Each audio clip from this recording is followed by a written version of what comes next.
So we are at 10 o'clock, so I think we'll go ahead and get started. Hello, everyone, and welcome to our workshop today, which is the Vermont Assistive Technology Program, an overview and feature on sensory tools. All of our workshops, including previous ones, are recorded and can be watched on our VFN YouTube channel. The link is on our website, which is vermontfamilynetwork.org. Everyone who registered for today's workshop will receive a follow-up email with a link to this recording and a PDF of the presentation with live links.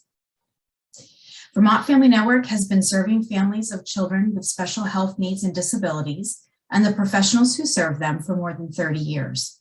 We are the federally designated Parent Training and Information Center, the Family to Family Health Information Center, and the Vermont chapter of both Family Voices and Parent to Parent USA. Today's workshop is being recorded, so please keep that in mind as you share information about your situation. This session will include live captions. If you want to turn them on, click on Live Transcript and then Show Subtitle. If you are comfortable, you are welcome to turn on your camera. You can ask questions using the chat box, which you'll see at the bottom of your screen. We will save time at the end of the presentation to answer questions. Feel free to share information or links to resources that you found helpful in the chat as well. We know that you can learn a lot from each other. Now I'm excited to introduce you to Philip Seiler, Program Director, and Quinby McClellan, AT Specialist from the Vermont Assistive Technology Program. Thank you both for joining us today. Thank you so much for having us.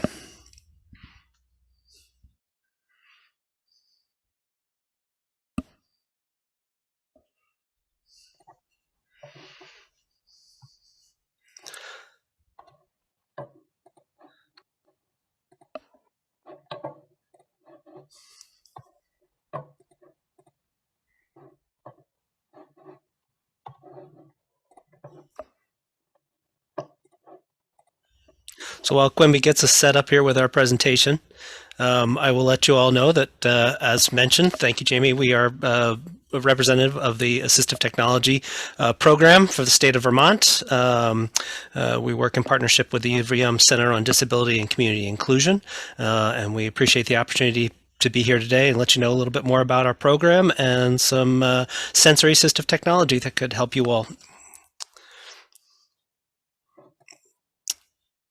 So as mentioned, my name is Philip Seiler. I am the director of the Assistive Technology Program. I have been in this position for about 3 years now. Prior to that, I was the IT director for the Department of Disabilities, Aging, and Independent Living for 6 years. So I've been with the state for quite a while now and working with this community, and it's been a real passion of mine after years in private industry, mostly in software. You can see from my education that I actually come from a business perspective, so I am not the boots on the ground assistive technology person. That's what Quimby's here for, but it is my my distinct pleasure to be able to clear the road for them to make sure that they can do the best job they can for Vermonters. So I was asked about my first piece of AT, and it's show and tell. So this is an extra long shoehorn. Got it at IKEA for $2. You know, it's really just designed to make it easy to put on shoes without having to bend over. So for people with mobility challenges, but this is a useful multitasker. As you can see, it's got this lovely hook on the end. I fish stuff out from back corners under my desk, picks up wires. Great piece of AT, $2, one of my favorite. And you know, that's really what I love about this job. It's always unique. It's always impactful. The stories that we hear every day are just so empowering, and the work that our team does is fabulous. And so finally, favorite pastime, traveling to new places. Been hard in the COVID era. Had hoping to travel a little more, and fingers crossed that we actually get ourselves to a place where that's feasible soon. So that's me. So Quimby. Yes, thank you for the introduction, Phil. I'm glad we're doing this together, and welcome everyone. Thanks so much for joining us. My name is Quinby McClellan. I've worked with the Assistive Technology Program for a little over a year now, but my background's in actually occupational therapy. I've worked with a range of ages and different abilities, so bring a lot of experience to the table, and I've just been able to zero in on assistive technology and helping our public consumers one-on-one, as well as folks from Higher Ability Vermont. My first piece of AT was probably a pencil grip. I remember I really gripped my pencil with a vengeance growing up. So that was to kind of soften it so I didn't have calluses on my fingers. Also some strategies just to kind of be calm and deal with that stress. So definitely a range of AT there that I remember learning at an early age. And, you know, similar to Phil, I just love how unique every day is here at this job. And we're really a team-based group here. So we problem solve together, always kind of leaning on each other's expertise because we come from such a diverse background. And then my favorite pastime is anything having to do with the arts. So whether it's creating art myself or going to a play, for example. And then this time of year, love cross-country skiing. So what is assistive technology? You know, both Phil and I have shared a couple examples, and we'll have more examples that we will share throughout this presentation, but it's really a range of either strategies, tools, or techniques that can be from low to high tech. It's a term for creative tools and strategies that help people live, learn, work, and play. So it's really anything you want to be able to do as a human in your life. We're here to support you and find some AT that will help you be as independent as possible. So really it is a range. So it could be, we're not actually introducing any new technology at all. You're just kind of changing your schedule so that, you know, you feel you're most alert and awake for some of the challenging tasks during your day. It could be low tech, visual checklists, you know, like a grocery list we're probably really familiar with. Or higher tech things like eye gaze to control a computer if it's more challenging for you to use your hands for typing. So it's really a spectrum, and we're always learning about new technologies out there. I'll hand it over to you now, Phil. Sure. So just a brief little bit about what our program is. We are funded by the federal government. It's through a grant. The AT program has been around in one form or another since the late 80s. Really, we got codified into law around 2004. We're one of those bills that needs to be reauthorized every year. Every state has an AT program, including the territories, and we are a mishmash of different implementing agencies. Some states use state government, some use universities, some use nonprofits, and it allows us to really share a lot of knowledge and strategies across our organizations to better serve our communities. As noted here, we are open to all ages, all disabilities, and any aging-related needs that somebody might have. And what that means is we have no eligibility requirements. There's no income sensitivity. There's no need to prove your disability to us. There's no paperwork to fill out upon accessing our services. You do not need a doctor's referral or a referral from another source. You literally just pick up the phone or go to our website and get in touch with us. And then we see how best we can help you. Just very briefly, I mentioned we come from federal funding. It's the Administration for Community Living, which is out of Health and Human Services. The Department of Disabilities, Aging, and Independent Living is where we are housed. Our grant holder is Hireability Vermont, formerly known as Voc Rehab, and we partner with the University of Vermont Center on Disability and Community Inclusion. They provide some of our staff that work, and so we're a mix of contracted staff and state staff. And we have 3 public tryout centers throughout the state. One in Burlington, which serves the northwest corner of the state. One in Waterbury, which serves the central and northeastern portions of the state. That's at the Waterbury State Office Complex. The Burlington office is actually in the Hireability office on Cherry Street in downtown Burlington. And then we have our final one, which serves the southern part of the state at Castleton University. We also happen to have 2 other satellite tryout centers, which are just for hireability consumers, but they do have inventory that is freely available to anybody in the state. And we'll talk a little bit more about how that works in a minute. And I just thought I would show a couple slides. I'm actually based in the Burlington Tryout Center. So, one side of the space is where I will be meeting clients, try to keep it a calm, sensory-friendly experience, covered all the fluorescent lights with clouds and blue, and this rice paper wall across the middle is hiding all of the assistive technology, which I'll show in the next picture. All the desks are adjustable, it's comfortable furniture. So that one's right downtown in Burlington. And then the other side of the room is just all the stuff. So we'll share a little bit more about that process, but we have a lot of equipment for all ages and try to be current and recycle through things as they become discontinued. So try to keep things fresh, which is really fun. We get to keep our pulse on what's new, and we'll be supporting people. So now I'd just like to share a couple examples of some equipment that we do have. We had an intern actually who's hoping to be an occupational therapist and from the UVM undergraduate program design a sensory apron, which you see on the left it could really be used for a variety of ages. When she designed it, she was thinking of older adults, but certainly can be very customizable with these carabiners.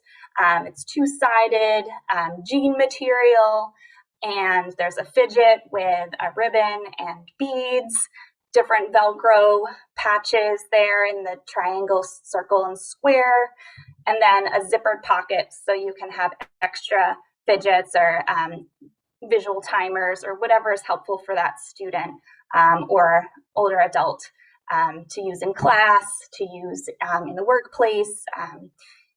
That's just a great tool we have for sensory assistive technology. So for a calming tool, or it could be alerting, whatever the individual needs.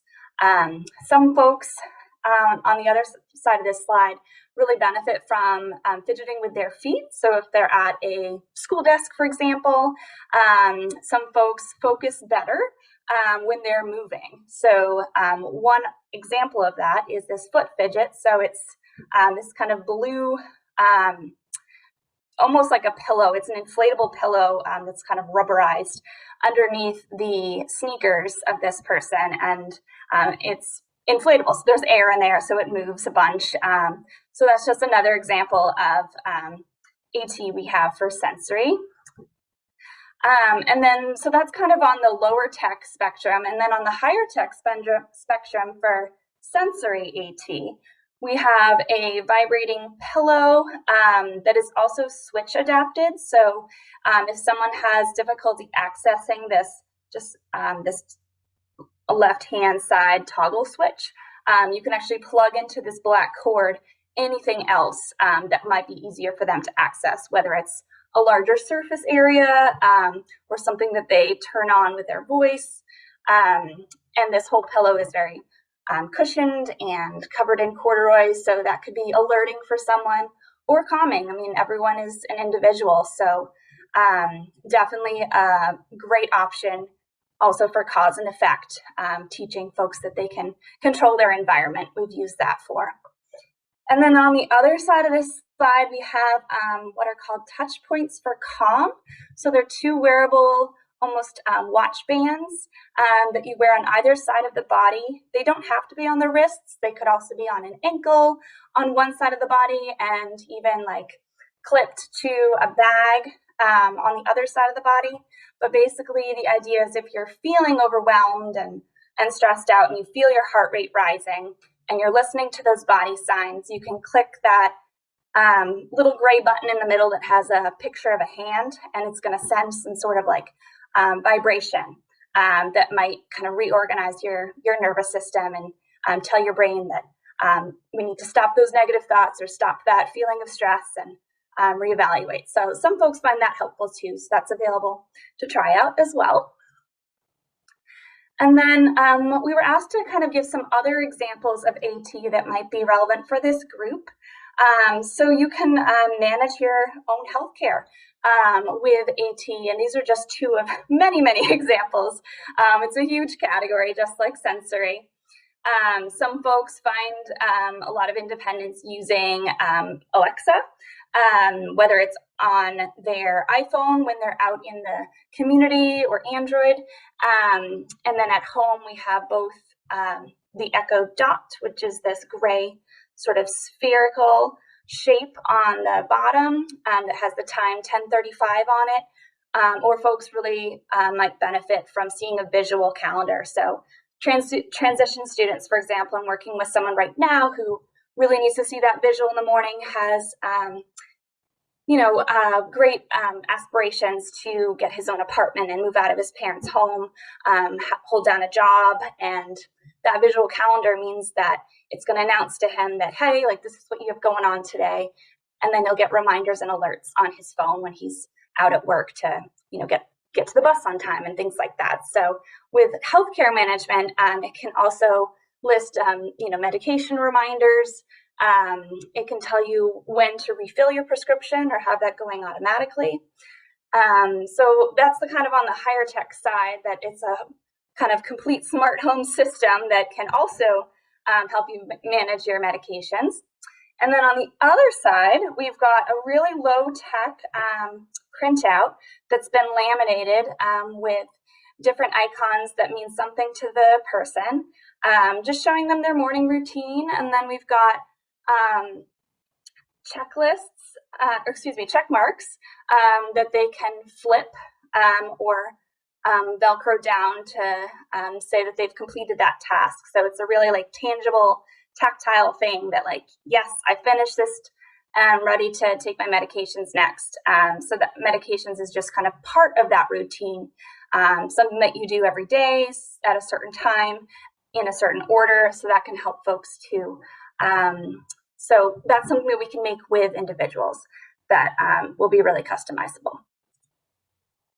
Another thing we were asked to kind of include is some tools for folks with low vision attending school. So on one side, we've got text-to-speech, which basically means different softwares that will read aloud written information on a computer screen, on an iPad, on a phone. And one example of those softwares is called Read and Write, which does a lot of different things, but this toolbar here, which you see is kind of this white rectangle on top of a web page, has different things you can click to read aloud the paragraph there about patterns in Arctic weather and climate. So it'll highlight it, which might help people with tracking what words are being read aloud, as well as they're using those auditory cues to learn the information as well. So that can be a really great tool for folks with low vision, because they're not as able to see the words themselves, but they can hear it. Certainly it's useful for many other folks as well, though. And then on the other side of the slide, we've got this app called Seeing AI, and for like artificial intelligence, and it's a talking camera. So it's an app you can bring with you to school, to out into the community. It can read barcodes on cans, money. It can recognize people's faces. It can read text aloud as well. It can also read a scene. So this icon that's like a picture of a house and a tree on the lower right-hand corner. If you click that and you take a picture of your desk, for example, it might read aloud saying, there's a notebook, a keyboard, and a mouse. So if you're not quite sure, some people have issues with figure ground and keeping track of everything that's on their desk. That would read aloud all the different things on their desk for them. And then I'll hand it over to you again, Phil. Sure. So let's talk a little bit about what it means to engage with our services. So you've just seen a whole lot of different assistive technology. It's there available. How can you learn more, find out about it? So we, as I mentioned, have a centralized referral system. We don't have any eligibility requirements. So you pick up the phone, you give us a call, you drop us an email, or you go to our website and fill out our form. And that all goes into one spot where it then gets triaged out to the specialist that or the AT consultant that serves your particular area. And so they will usually contact you within 2 days. It's almost always faster than that, but we give ourselves that a little bit of a leeway there. And then you can go to the next slide, Quimby, and we'll talk about, so this is generally how our process kind of works. Usually we start off with something we call information and assistance. And that's because you just may have some basic ideas or some basic questions about what is assistive technology? Can this help me? Am I right for your services? So we answer anything general program questions. We will do research on specific types of AT for you. And we can provide information on funding opportunities. We ourselves as a program are not allowed to supply AT to an individual permanently, nor are we allowed to buy AT for people. However, we have many partners and know many resources, and we will absolutely help people find solutions for their needs.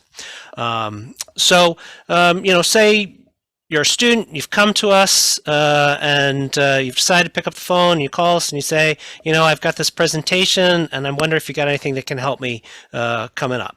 And that's literally all we need to start the ball rolling. So you can move on. And so then our process would be, okay, well, let's engage with this person and find out.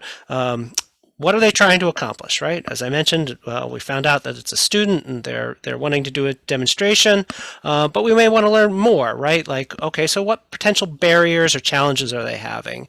And then in the course of a conversation, we'll find out, oh, it turns out this person has dyslexia, and that gives them some presentation anxiety, right? So, and this has been a regular thing throughout their school career, and they know that presentations are required pretty much. They want to go on to the next level of college, even in the business world, so they want to get a handle on this. So with this information, we'll then start to look at potential solutions and ideas. We may delve further into any other things that may be going on. But at that point, we may have some recommendations, and we would then demonstrate. Hey, we've got this particular app actually that works very well for helping with presentations. It provides another layer to help maybe calm that anxiety and help you with that dyslexia to keep you on target. And there may be other solutions as well we demonstrate as well. And then at that point, we often find that the consumer's like, well, that's great, but how do I know if it's really going to work for me, right? So then we move on to the next phase of our process, which is we can loan AT equipment. So we have a lending library of over 3,000 items. We're adding to it constantly. and we are allowed to loan to any individual for a 30-day period. We ship all of our items. It doesn't cost the consumer anything. We include prepaid return labels. So you can absolutely try before you buy to make sure that this is something that's going to work for you. Now, the entirety of our inventory is not available for loan. Some items are demonstration only for whether it's clinical reasons or, there are a lot of items that now require specific logins and that can be very, very complicated to manage for a program if we're, giving out an Apple Watch, for instance, and then somebody ties it to their Apple ID. All of a sudden, we now have an Apple Watch we can't lend to anybody else. So there are some caveats, but for the most part, our inventory is freely available for people to borrow. So I did mention that we've got these over 3,000 items. They're available at this website, vt.atforall.com. You can search and browse and see what our inventory is. It's very simple to request a loan from this website. It does require you to create an account, but it's free. And it's not information that's shared anywhere. It's just for this particular program and exchange. And you can learn more about the equipment. There's information as well.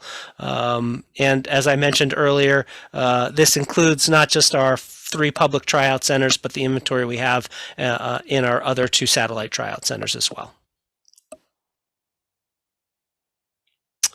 So we do highlight also that we loan iPads. We're seeing tremendous growth in the app sector for improving accessibility.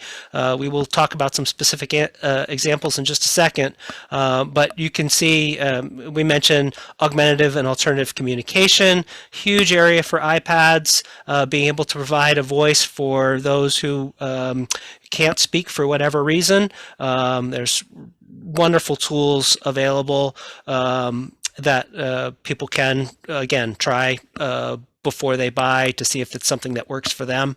Again, there's a range of tools, so we do find that, solution A may be not the one, but solution C is, right? So we try and work through that process with people.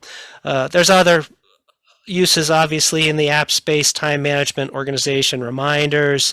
They also are a useful tool in controlling smart home technology and, being a hub of that other, accessing other assistive technology like switches and speakers and that kind of thing. So iPads available for loan as well.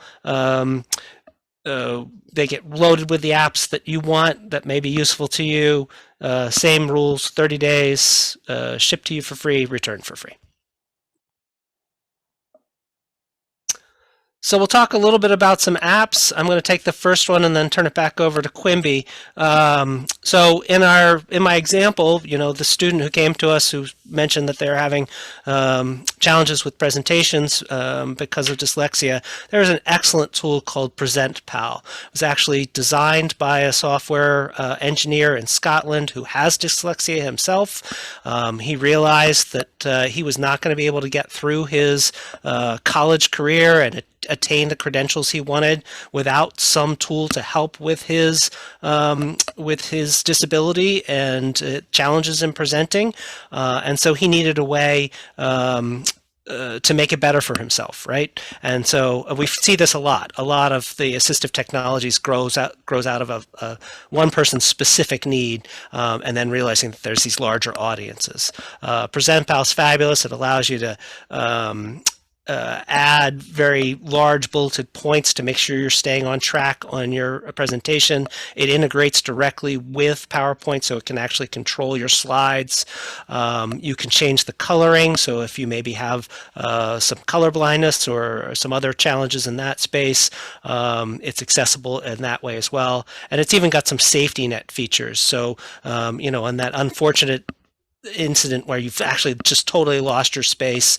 You have no idea what the next thing you're going to do is. If you've added in like a picture or something that can jog that memory and bring you right back into the presentation, it's a super useful tool and one we're proud to highlight. Yeah, and another great tool that can work actually on an iPad is called Notability. So some students, want to keep track of less items so they can stay organized. So instead of keeping track of a computer, like a Chromebook, and a notebook for every single class that they're attending throughout the week, they might just bring their iPad. And Notability is one way to kind of keep everything organized in folders for each class. And you can handwrite with a stylus right on top of the iPad itself. You can make marks on top of a picture you've taken of a whiteboard, for example, or a document that the teacher has sent through Google Drive or something like that. You can take notes and drawings. You can also even record. So for some folks who do better to kind of doodle while they're listening and then have the recording that they can refer back to of their teacher presenting about a topic, they can then replay that later when they're doing their homework. So it has a lot of different functions and it's very, very popular, something we recommend a lot. And that's one of many of these apps that we can send out with a trial iPad. They can, check it out with a few different classes, take some notes and see if they like that convenience, or we can suggest something different. A couple other apps for transition students. So students who, are moving from high school into secondary education or into a job. Some apps that we've recommended in the past include ones for keeping track of tasks and routines more independently. One that is kind of fun is called the Habitica app, where you actually create this avatar and it kind of like gamifies the whole experience of all the things you need to do throughout the week or throughout the day, and you earn points basically and like different badges and things like that depending on which things that you've completed under a certain time period. So that can be really motivating for some people, just to have it gamified like that. And then another app for routines is called the CanPlan app, and that can be set up for someone, but honestly, it can be really helpful to have the student involved in that process. So they're taking their own pictures of every step. So if it's, this example is for making coffee, but it could be certainly for any sort of multi-step task, even if it's for a homework assignment or something like that, where for each step, they have the ability to take a picture, they can record someone telling them the directions, they can put in some text to read. So lots of different senses are used to capture that information, and then they can complete tasks one at a time. Only one is presented on a screen at a time, which can be really helpful for some folks who get overwhelmed with like 20 steps on one piece of paper. This really breaks it down and chunks that into one task at a time. So this is a really great app that's free, and folks can try it, and they can take it with them throughout the day. So if they're used to having a parent kind of coach them through each step of their morning routine or a certain task or chores at home, this gives them independence so that they can now just have their phone with them and go through each step and hear either their voice reading aloud what to do or their parents' voice, whatever's convenient for them. I think this one's back to you, Phil. Yep. Kind of feeling a little nostalgic for that old iOS UI with those rounded buttons from that last slide. It's crazy. Like, how can I get nostalgic for something that's like 2006? Anyway. So other services we provide, as I mentioned, we cannot provide funding ourselves, but we do know a host of funding resources, and we can absolutely get point people in the right direction. We work with Opportunities Credit Union, who runs the Independence Fund, which can provide low-cost loans for some higher ticket items, but there are also plenty of grant programs available out, and mention that we are, Hireability Vermont holds our grant, but we also partner with them. So if you happen to be someone who qualifies for their services, they can provide funding for assistive technology and helping you find the right career, including, education that may lead to that.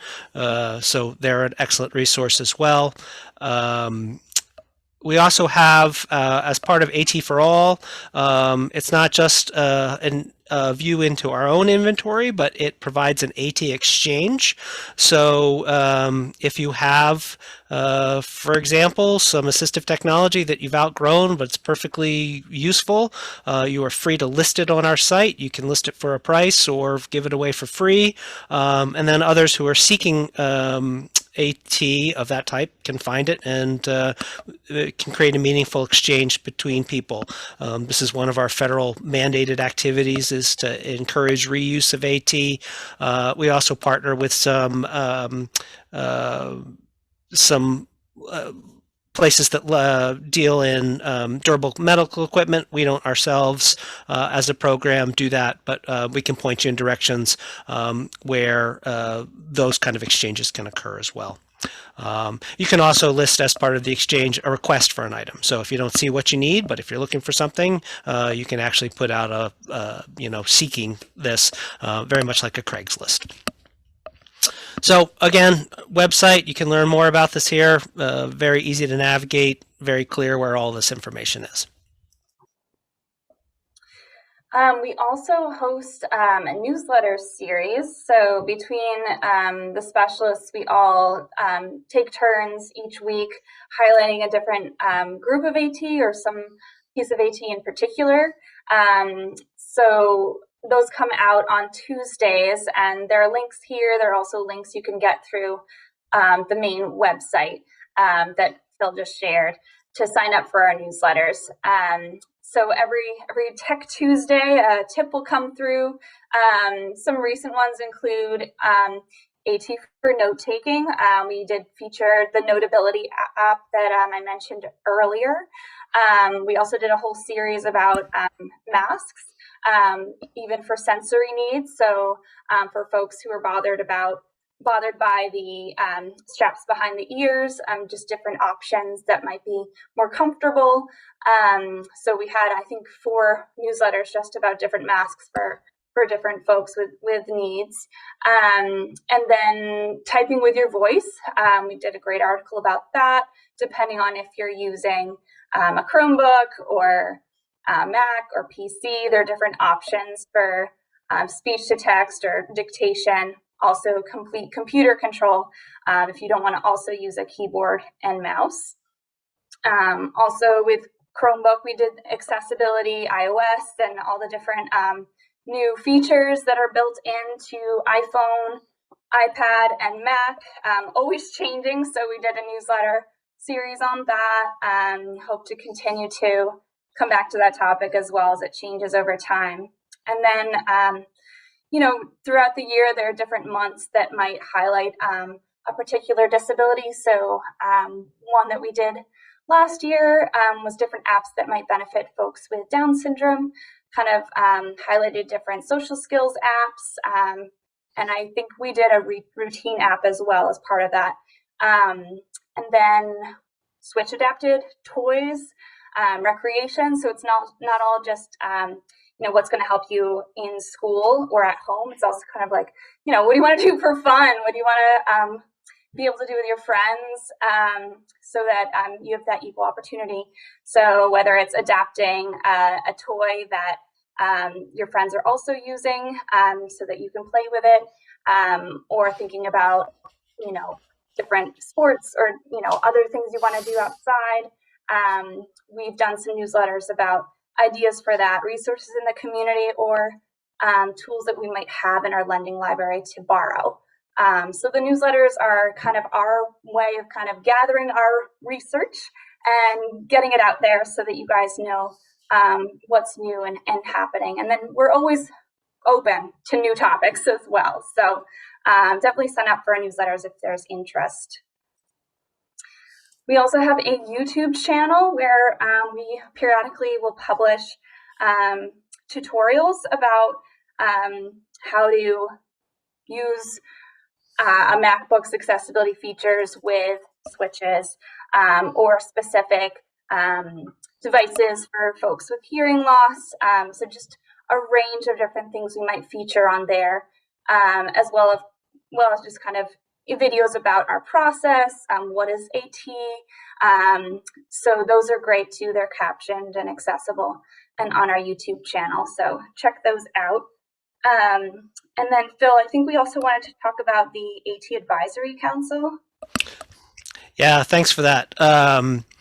And I also see that there's a question in the chat of, do we have large print caption phones to demonstrate? I'm almost certain, but Quimby, you know more about that than I. Yes, we've got CapTel is coming to mind first. I know that I have that one, and I believe also Caption Call. So we have those available to demonstrate in our tryout centers. We can also demonstrate them virtually. So, you know, with the pandemic, we've been able to do a lot of things in a hybrid way. So whatever's convenient for you, and then we can get you in touch with the free application to get your own phone as well. That's one of those items that is demonstration only, but we can get you in touch with the resources to have one shipped to your home directly from the company. It's a free application just indicating, yes, I have hearing loss, and then you can adjust the size of the captions to your needs.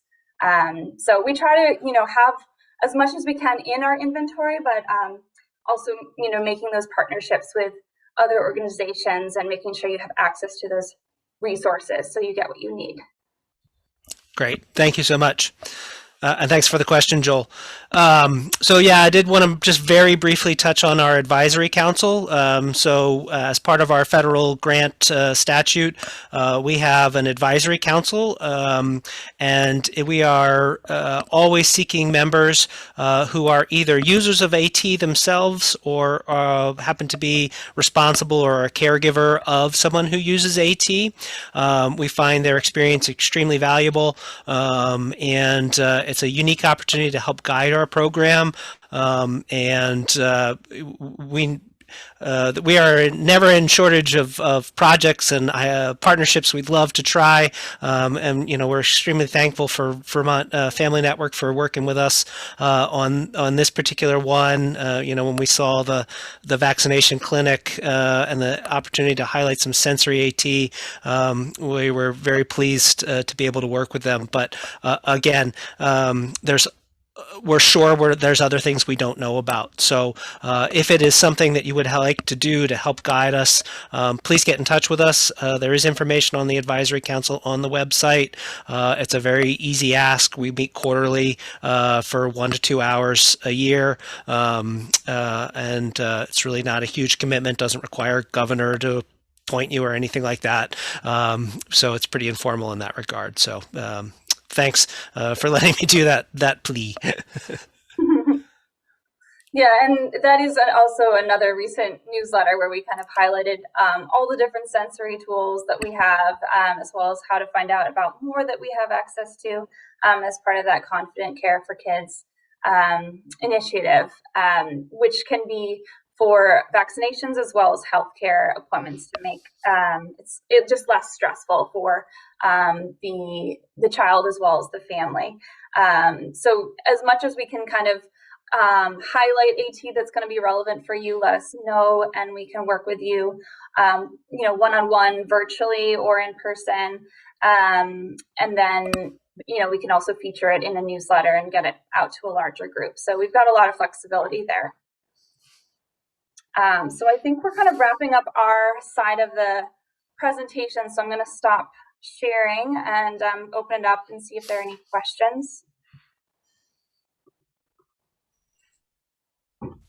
So feel free to unmute if you want to ask a question, or you can always drop a question in the chat. And maybe while folks are thinking, if you have any questions, I was curious, you mentioned, Phil, kind of like a Craigslist system where if somebody is seeking an item, they can put it out. Is that going to other kind of similar AT centers throughout the country? Who's seeing that list, and who has, where could we essentially access information or technology from by posting there?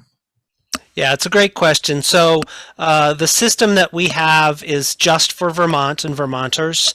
There are other states that use the same tool that we use, AT for All.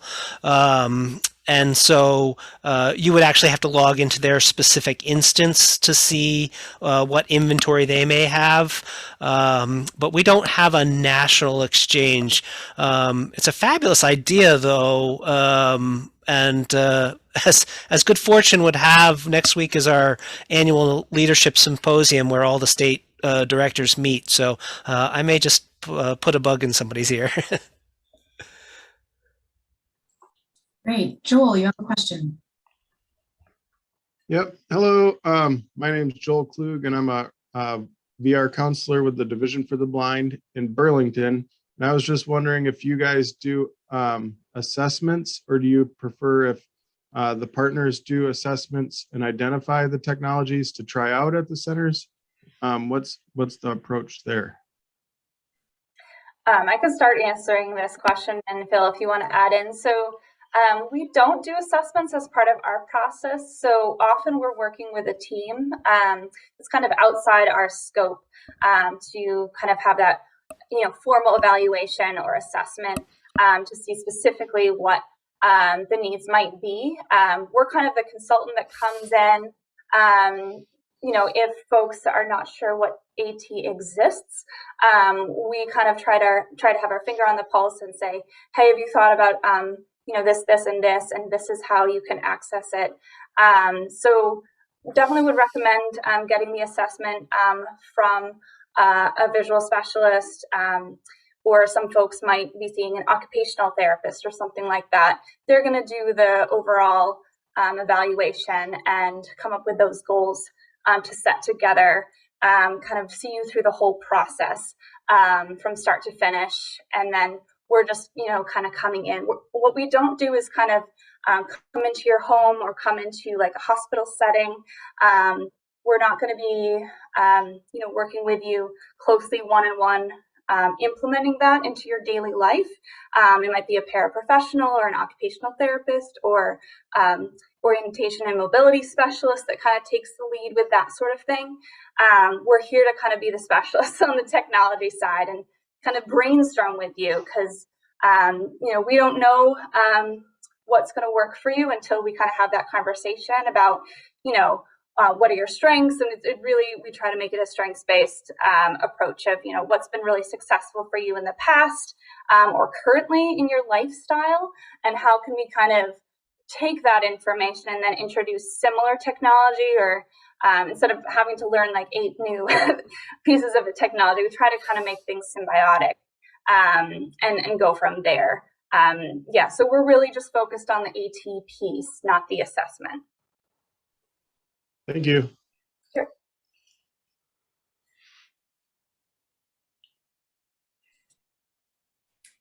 Any additional questions? Not seeing any in the chat. Well, before folks take off, if you could please click on the link in the chat.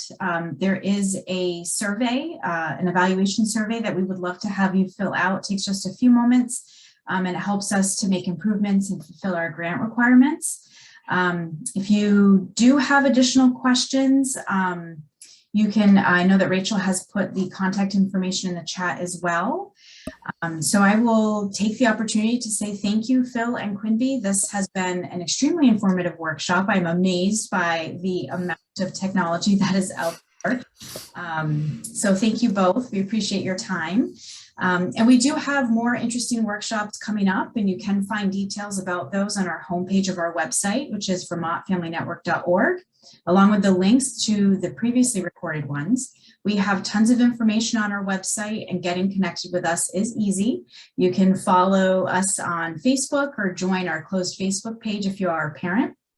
We do have 2 closed groups, one for all parents of children with disabilities and special healthcare needs, and one for those with adult children. You can also sign up for our monthly e-news or check out our YouTube channel, and we are here to help. So please contact us by phone or email. And thanks again, everyone, and have a great, warm, almost spring day. Thank you. Bye.